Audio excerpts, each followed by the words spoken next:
हमारे YouTube channel छोटू Jha official को लाल button दबाकर सब्सक्राइब करें और घंटी के निशान को ज़रूर दबाएं ताकि सभी ऑडियो वीडियो आप तक पहुंचे बिल्कुल मुफ्त।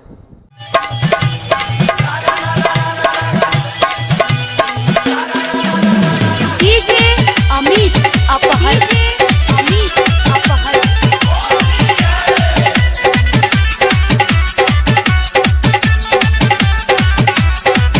ये भौजी ये ऐब दिले फगुआ हम दियर अहाँ के दुलरुआ।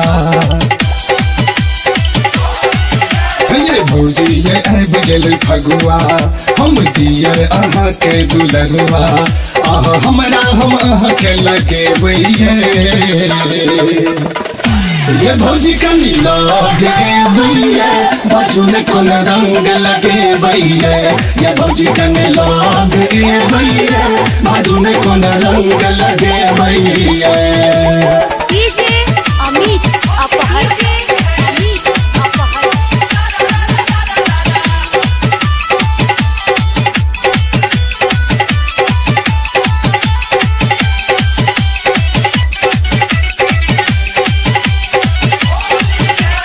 न करियो होली में कोनो बहाना दिया न रंग लगाबो। साल भर में एकेटा मौका दिया न देह सकाबो। न करियो होली में कोनो बहाना दिया न रंग लगाबो। साल भर में एकेटा मौका दिया न देह सटाबो। धीरे धीरे से रंग लगे भैया।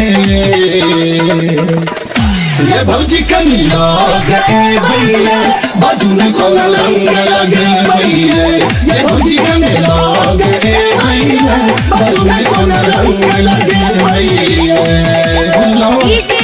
अमित अपहर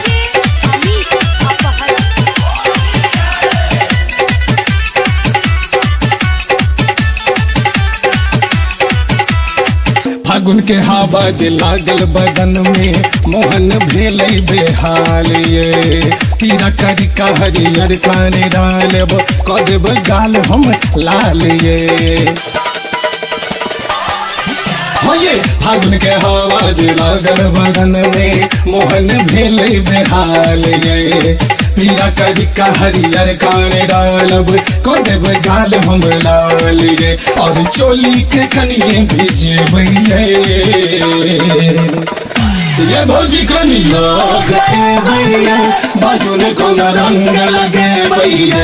ये भौजी कनी लगे भैया बाजू में कौन रंग लगे भैया। ये भौजी ये ऐब दिले फगुआ हम दियर अहाँ के दुलरुआ। हमरा हम अहाँ के लगे भैया। ये भौजी कनी लगे भैया बाजू में कौन रंग लगे भैया। ये भौजी कनी लगे भैया बाजू में कौन रंग लगे भैया।